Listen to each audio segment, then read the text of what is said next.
Bienvenidos a otro episodio de Break Your Stigma, un podcast dedicado a romper el silencio y erradicar estigmas. Yo soy Kevin Ortiz y conmigo se encuentra hoy Kim de Mi Vida con Colitis Ulcerativa. Bienvenida, Kim. Hola, gracias por tenerme aquí. Gracias por aceptar la invitación. Me siento, ¿verdad?, bien feliz y contento de que podamos hacer una colaboración. He visto tu página por mucho tiempo y ha sido bien inspirador. Son cosas, ¿verdad?, que como paciente de colitis ulcerosa también me identifico. Nos haces visibles y erradicas estigmas con todos los posts y tu experiencia como paciente de igual manera. Me gustaría saber cómo salió la idea de hacer una página de Instagram y llamarle Mi Vida con Colitis Ulcerativa. Surgió, yo creo que fue de la pandemia, Ok. cuando estuvimos aquí encerrados y comenzó este mundo digital. Eh, y yo quería hacer como un diario digital. Yo decía, yo quiero hacer un diario, o sea, era como que desahogándome. Y poco a poco, ¿verdad? Muchas personas me decían, ay, me identifico contigo, sé lo que estás pasando. Y así poco a poco, pues entonces empecé, ¿verdad? A dar mi vida, a decir las cosas que, los tratamientos, etcétera, hasta que me mantuve en la página y dar visibilidad. Me di cuenta que en ese momento no había muchas páginas, especialmente aquí en Puerto Rico. Y más adelante vamos a hablar un poquito de cómo me diagnosticaron y cómo fue el proceso, pero yo quería dar visibilidad también de la enfermedad porque entiendo que existía y todavía existe mucho desconocimiento de las enfermedades inflamatorias. Eso fue como que una mezcla. Primero fue porque me quería desahogar, después dar visibilidad, crear conciencia. Súper, sí que de igual manera, ¿verdad? Cuando a mí me diagnosticaron, yo no sabía de la condición, mi familia no sabía de la condición, y cuando empecé a buscar información, particularmente sobre incidencia o prevalencia de esta condición en Puerto Rico, pues los datos eran bien limitados, y al día de hoy siguen siendo bien limitados. Es que no hay muchos estudios dirigidos, ¿verdad? A ver cómo se distribuyen los casos, qué personas son las más afectadas en Puerto Rico, si son los hombres, las mujeres. Y cómo es el comportamiento entre la colitis ulcerosa y la enfermedad de Crohn, que también, ¿verdad? Son como condiciones hermanas, como yo digo, que aunque se llaman diferentes, hay muchas partes en cuestión a la fisiología de esa enfermedad que, ¿verdad?, se comparten. Se acerca el 19 de mayo, que es el día de concientización de las enfermedades inflamatorias del intestino, Crohn y colitis ulcerosa. Y, ¿verdad? Hacemos esta colaboración, este episodio precisamente para no solamente hablar de mi historia, sino traer, ¿verdad?, historias de otras personas, como en este caso Kim. Cuéntame, Kim, ¿cuándo a ti te diagnosticaron? ¿Cómo fue tu experiencia, tu primera impresión y cómo has ido trabajando con eso a través del tiempo? Ahí me diagnosticaron en el 2017. Yo tenía 24 años. Y fue impactante y fue fuerte. ¿Por qué? Porque a mí yo creo que ni la monga me daba, yo nunca me enfermaba, yo nunca tenía nada. Y de momento, esto fue bien, o sea, lo mío fue bien rápido. Yo no tuve como que síntomas poco a poco. Fue un día que yo me acosté y por la madrugada me levanto con mucho dolor de barriga. ¿Y qué es lo que uno piensa? Y lo que comí me cayó mal.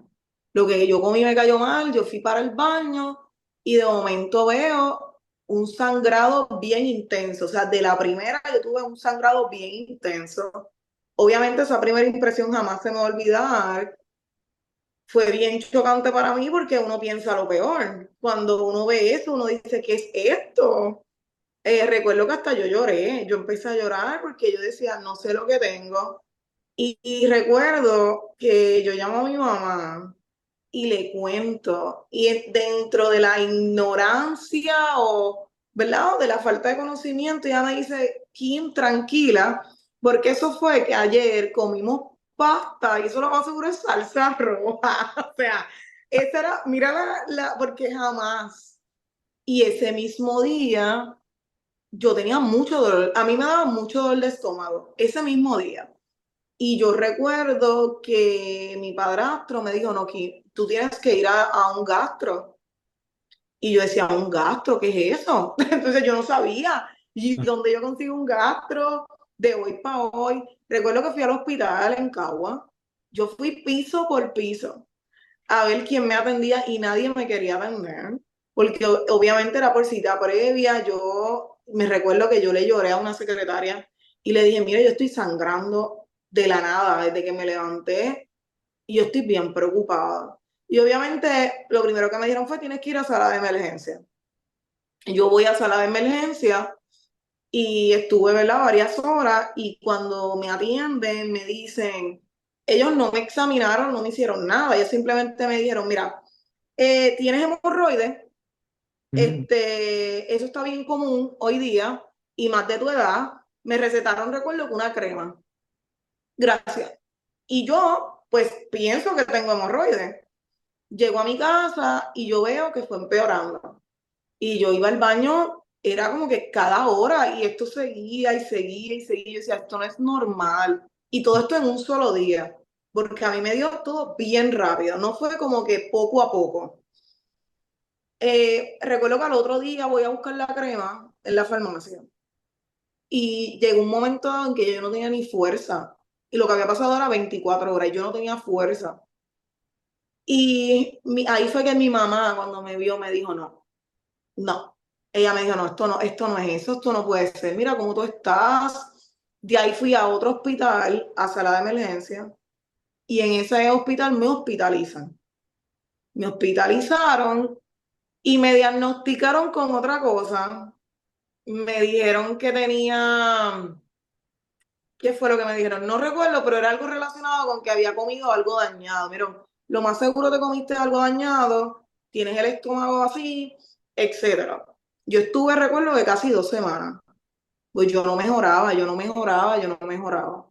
Obviamente cuando yo salgo del hospital, yo voy con el diagnóstico y tenía diagnóstico. Primero, hemorroides. ujú. Y luego que me había comido algo que me cayó mal o que estaba viejo o etcétera. Yo recuerdo que pasaron varias semanas y yo estaba peor. Yo salí peor que cuando entré al hospital. Wow. Eh, Ahí recuerdo que, ¿cómo fue? Yo creo que fue mi mamá. Mi mamá empezó a llamar desesperada a distintos gastros, pero desesperada. Ella decía, mi hija tiene esto, porque llegó un momento dado en que ya yo no podía salir, yo no salía, yo tuve que detener mi vida por completo, sin ningún tipo de planificación. Fue como Kimberly desapareció. Ujú, Y de ahí un gastro, ¿verdad? Me atiende, que es el gastro que tengo actualmente, que vivo agradecida. Y de ahí él tiene ojo clínico y de tan solamente yo decirle, él más o menos ya tenía en la mente que era, obviamente él no me dice. Él lo único que me dice es, hay que esperar a que te baje la inflamación porque estás muy inflamada. No te puedo hacer una colonoscopia en estos momentos porque te puedo perforar. ujú, Tuvimos que esperar a bajar un poco la inflamación, ahí es que me dan prednisona, me dan un sinnúmero de medicamentos para que esa inflamación bajara. Bajó un poco, no bajó tanto, pero bajó un poco y lograron hacerme una colonoscopia corta, porque no podían hacerme la larga. Me hicieron la corta, me hacen una biopsia y la primera biopsia que me hicieron, efectivamente, colitis ulcerosa. So, así fue que a mí me diagnosticaron. Se tardaron más o menos como yo estuve como 3 meses Sí que en fue ese trayecto. un largo trayecto para llegar a un diagnóstico y, ¿verdad? Es algo que muchas personas no saben, particularmente cuando hay diferentes condiciones gastrointestinales que también se pueden confundir, porque muchas veces, ¿verdad? En la calle y también en el ojo clínico, por ejemplo, IBS, que es el síndrome de colon irritable, está también el Crohn y también otras condiciones, gastritis, están las hemorroides que también pueden ser. Reflujo, que es algo que la gente dice reflujo, eso que te cayó mal. Eso es lo que usualmente te dicen. Sin embargo, ¿verdad? ¿Verdad? Esta condición, hubo un momento en tu vida que tú tuviste que detenerlo todo, que, ¿verdad? Hay personas que ven un dolor de barriga, posiblemente le dan una vez en su vida o bien raras veces y posiblemente después de 1 o 2 horas se le va. Sin embargo, en una condición como esta es bien fuerte, es un dolor bien agudo y, ¿verdad? Es también un dolor que puede bloquearte, es un dolor que te inhabilita y, ¿verdad? Son cosas que es importante traer al ojo público porque, ¿verdad? Yo soy bien partidario y bien vocal con que no todas las discapacidades son iguales, hay una diversidad funcional que es casi infinita, y cuando uno tiene una condición como esta y está activa, nosotros podemos tener un montón de limitaciones físicas.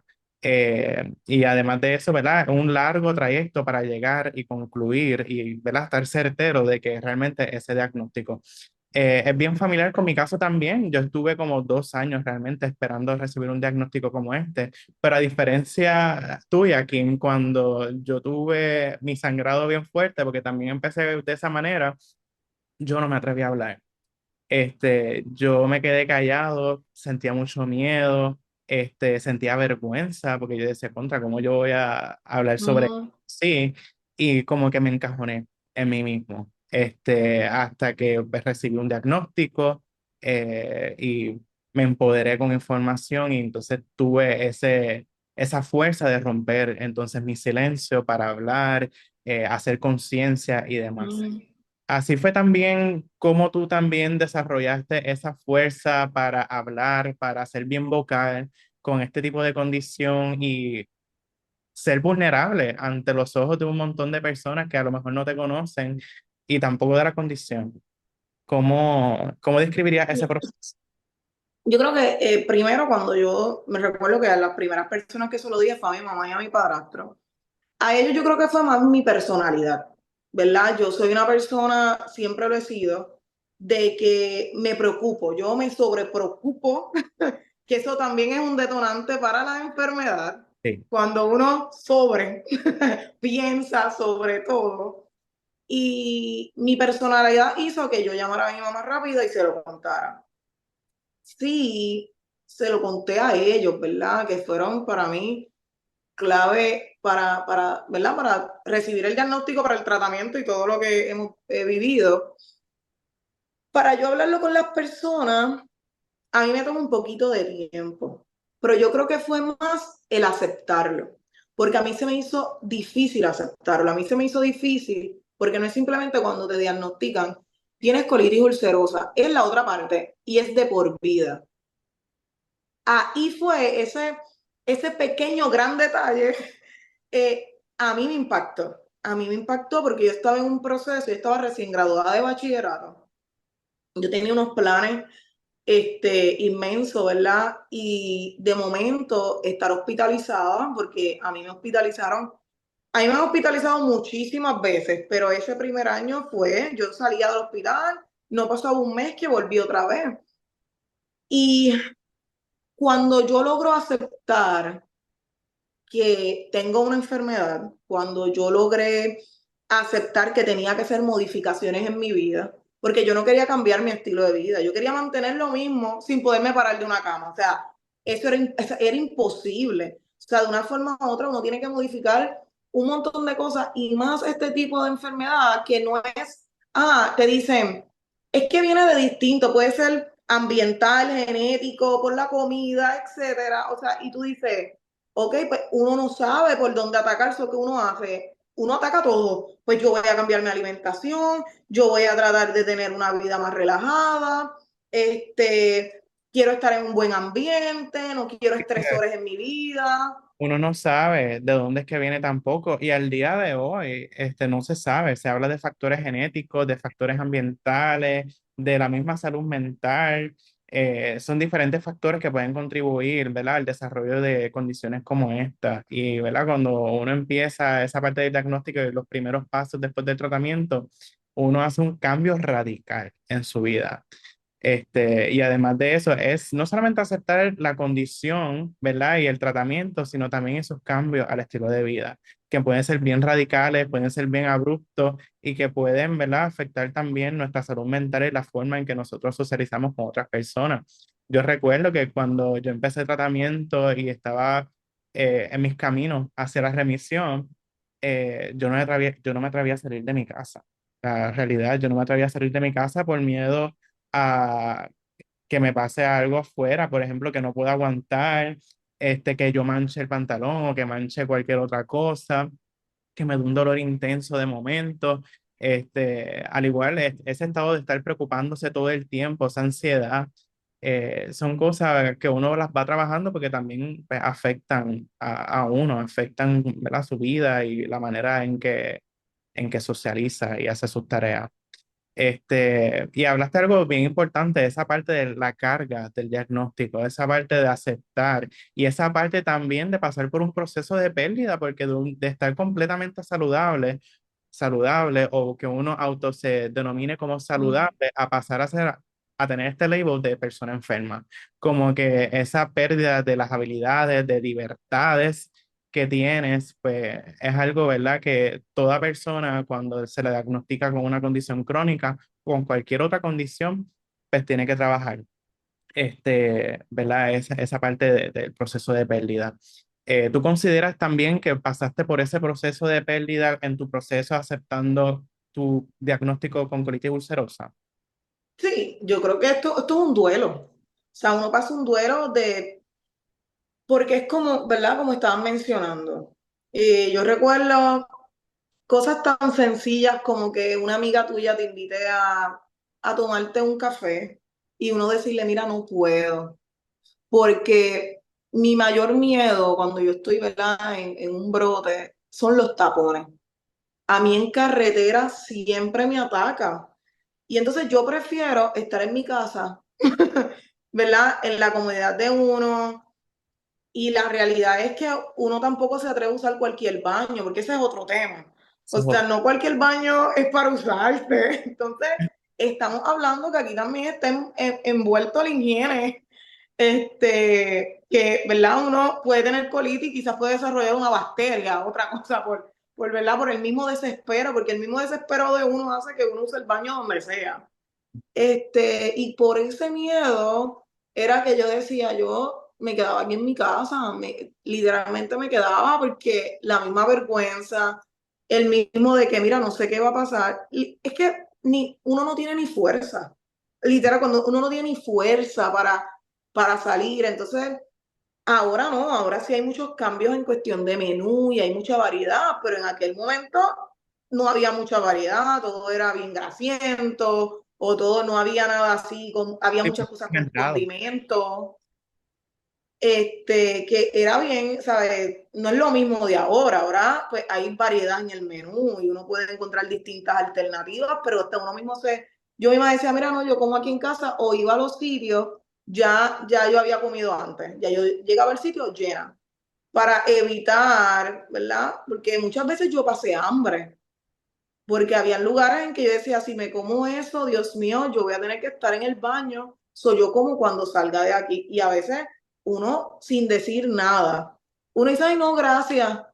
O decía, mira, no es que me cae mal, pero yo no decía, ay, estoy muerta de hambre, quiero comer, pero yo me aguanto un poco. Sí. O sea, uno pasa muchas cosas que quizás la gente no se da cuenta o no la ve porque es una enfermedad invisible ante los ojos de las personas. Siempre hago así porque realmente para nosotros los pacientes o sea, no es nada invisible, pero para los ojos de las personas sí.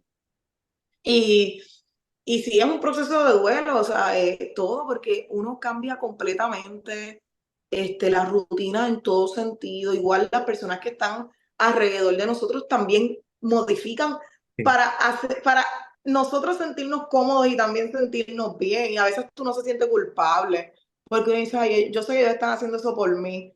Y yo al principio me sentía culpable. Ya después con el tiempo como que me he dado cuenta, mira, no, porque si al revés yo también haría eso por ellos, ¿no? Y esto se hace con amor. Todo esto es con, ¿verdad? Con amor y por amor hacia, ¿verdad? Hacia mí. Pero sí, es un proceso difícil. Trajiste dos cosas bien importantes, el asunto de los baños y los acomodos razonables, tanto en la familia, con las amistades y en los entornos, ¿verdad? Donde nosotros generalmente, Académico, laboral. precisamente, sí, en cuestión a lo del baño, o sea, posiblemente te pasó igual, yo salía y estaba, lo primero que yo hacía era identificar el baño. Y estaba igual que tú, o sea, yo me rehusaba a usar un baño público. Sin embargo, sí tuve mis experiencias bien malas fuera y en una medida desesperada, pues yo tuve que correr un baño y, ¿verdad? Porque que no hay de otra. Y no sé si tú también llegaste a hacer esto, pero yo llegué a un momento en que yo llevaba siempre conmigo un bulto con ropa adicional por si Ah, acaso. sí. Llegó un momento en que tuve que usar pañales de igual manera porque es que era horrible. O sea, había veces que de la más tragar yo sentía como un fuego bajándome hasta lo último abajo y ahí eso era para explotar el el baño. baño. Era, ¿verdad? Es algo bien, bien fuerte y no solamente para uno, sino para las personas que nos aman, que nos rodean y que están ahí para nosotros. Este, y ahí viene esa parte de los acomodos. Por ejemplo, yo recuerdo que cuando a mí me diagnosticaron que yo era un nene, básicamente, mi mamá cambió completamente su forma de cocinar, su forma de hacerme las comidas, para que entonces no me hiciera tanto daño. Cosa que al día de hoy todavía hace, aunque no vivamos juntos, como que estamos Sí, es que así pendientes son y, o sea, mamá es mamá toda la vida. toda la vida.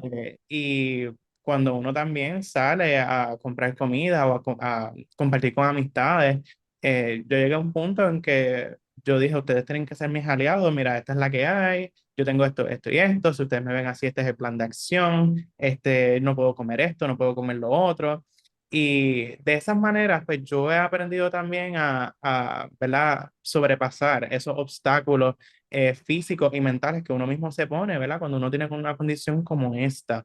En el caso tuyo, Kim, ¿quién han sido tus pilares de apoyo, tus aliados, personas allegadas a ti que han hecho y se han acercado a ofrecer su apoyo, ¿verdad? Para tu comodidad, para que tú también puedas compartir, puedas salir y puedas, ¿verdad? Tener experiencias de vida como cualquier otra persona. Pues mira, algo que a mí me ha ayudado mucho es cuando a mí me diagnosticaron, yo no tenía, ¿verdad? Que esta parte no la dije, yo tenía cero conocimiento de qué eran las enfermedades inflamatorias. Mi familia también, mis amistades también, nadie sabía lo que era eso. Y yo recuerdo que obviamente mis papás, o sea, lo que mi mamá y mi padrastro han sido, ellos son los primeros en la lista, ¿verdad? Siempre han estado ahí para mí y de hecho, ellos para cada simposio, cada charla, ellos siempre tratan de ir. Y ellos tratan siempre también de educarse, porque esa es otra cosa. Yo tuve que educarme, yo tuve que buscar información, yo tuve que leer, yo tuve que escuchar historias, anécdotas de otras personas, porque eso a mí me ha ayudado, ¿verdad? Y mi familia también, o sea, mis papás se pasan en grupos de apoyo por Facebook, por todo.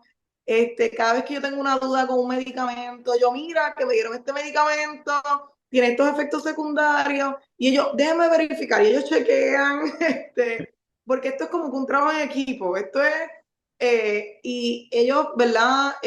Cada charla que dan aquí en Puerto Rico, ellos tratan de ir y están presentes. Yo soy bien vocal y por lo menos en mi caso eso a mí me ha ayudado. Yo sí al principio estaba un poquito cohibida, pero yo siento que fue más por el cambio, por el estilo de vida. Yo nunca he sentido vergüenza. Ese sentimiento yo nunca lo he sentido.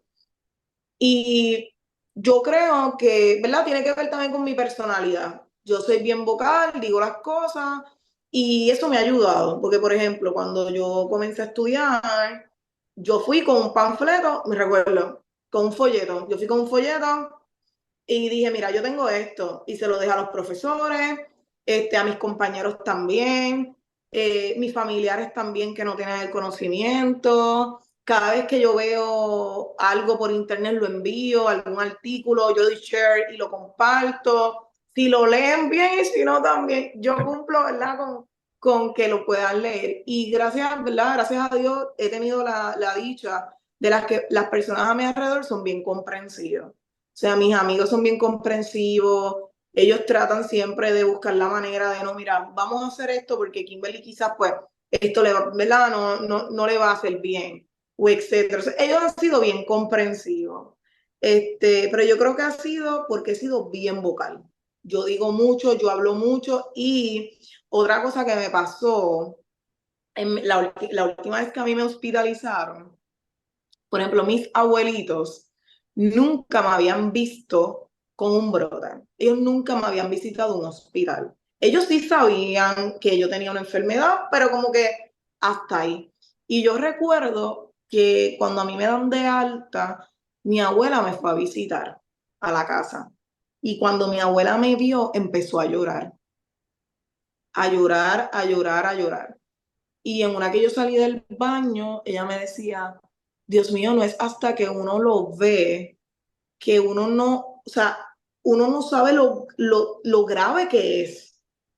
Y a mí me dio como que un sentimiento tan grande porque al verla así era como que, mira, yo sabía porque, te digo, a mí me diagnosticaron en el 2017 y mi última hospitalización fue en el 2022.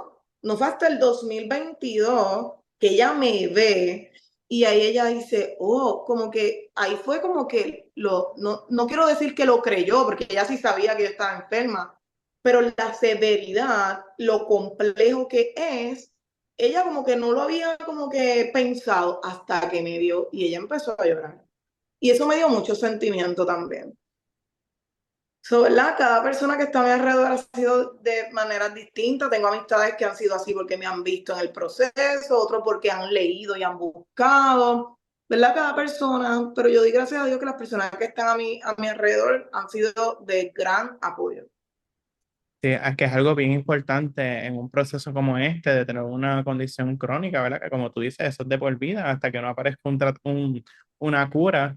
De igual manera, ¿verdad? Nuestras personalidades, porque también me incluyo ahí, tu personalidad de ser tan vocal, de ser tan expresiva, de abogar por ti y por todas las otras personas, ¿verdad? Que aunque no Ujú. te conozcas, lo haces de igual manera, de exponerte, de ser vulnerable, de expresarte y hacer conciencia de una condición que a simple vista, pues muchas personas no la ven, pero que puede crear un gran impacto en la persona que sí lleva con ese diagnóstico. Así que esa parte de la educación es bien importante para las otras personas y para uno mismo particularmente, porque uno se educa, rompe sus prejuicios, rompe sus estigmas a través de la educación y de esa manera uno se empodera y se alienta a abrir la boca para abogar, para contar historias, para hacer justicia incluso. Que verdad, esa es otra parte, verdad, bien importante. Igual mismo, ahora mismo con las redes sociales, que tienen un rol bien importante en crear comunidad, en crear visibilización, conciencia y de crear una comunidad, que es lo que básicamente has estado haciendo en Instagram con mi vida con colitis ulcerativa, que has creado una comunidad, has hecho colaboraciones con otras personas, has expresado tu historia y no solamente creas conciencia, sino que también dejas mensajes de aliento para otras personas que también tienen condiciones como la que nosotros pues, tenemos en este momento. Que, ¿verdad? Has hecho mucho trabajo en cuestión a la concientización con colitis ulcerosa y otras enfermedades también. eh, que, ¿verdad? Admiro mucho tu trabajo. Es bien Gracias. lo que haces, la forma en que lo haces y la disponibilidad y la apertura que tienes para que otras personas también puedan conocerte y conocer tu historia.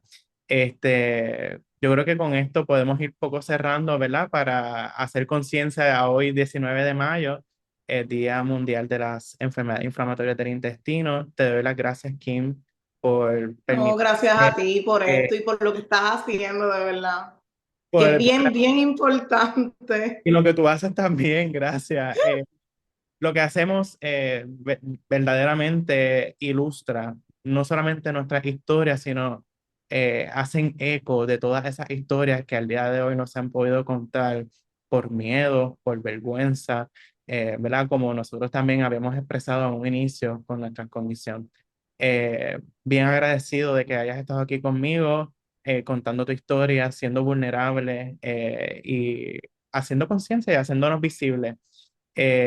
Si quieren conocer más sobre el trabajo de Kim y de su historia, pueden seguirla en Instagram en Mi Vida con Colitis Ulcerativa. No sé si tienes otras páginas u otros proyectos. No, solamente tengo Instagram. Perfecto, pues Sí. ahí la pueden ir consiguiendo y pues cualquier cosita, pues también pueden seguirnos en Break Your Stigma Podcast en Instagram y en TikTok. Cualquier cosita, pues estamos siempre a las órdenes y recuerden que es importante romper el silencio para poder erradicar estigmas. Gracias y hasta la próxima. Gracias, Kim. Chao.